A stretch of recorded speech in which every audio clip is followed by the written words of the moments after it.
बच्चों, चलिए देखते हैं ये प्रश्न। r बराबर ए बी, जहां a और b प्राकृत संख्या है तथा a बराबर है b स्क्वायर के, द्वारा परिभाषित n से n में एक संबंध r है। क्या निम्नलिखित कथन सत्य है?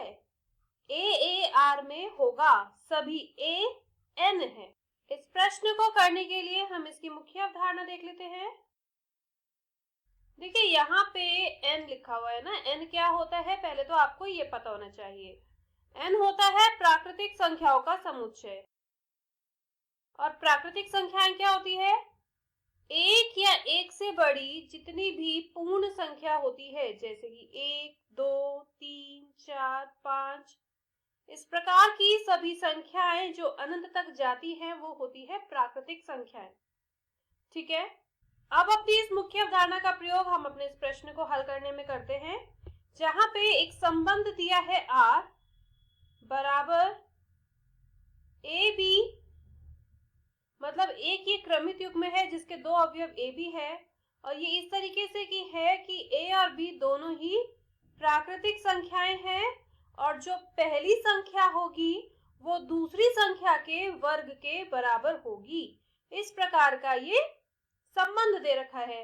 अब आपको बताना है कि क्या a r में होगा जब सभी a n है, मतलब प्राकृतिक संख्याओं के लिए क्या इस प्रकार का क्रमित युग्म हमें इस संबंध में मिलेगा?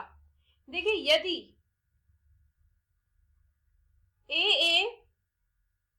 r में होगा तो इसका मतलब a और a दोनों ही क्या होने चाहिए? प्राकृतिक संख्याएं होनी चाहिए, वो दे रखा है। ठीक है, और a बराबर b का वर्ग होना चाहिए, मतलब पहली संख्या बराबर दूसरी संख्या का वर्ग। यहाँ पे पहली संख्या है a और दूसरी संख्या भी है a, पहली संख्या दूसरी संख्या का वर्ग होना चाहिए। क्या ये सत्य है? क्या ऐसा हो सकता है कि प्रत्येक प्राकृतिक संख्या अपने आप का वर्ग होगी? नहीं, प्रत्येक प्राकृतिक संख्या के लिए ये संभव नहीं है। अतः a r में नहीं होगा।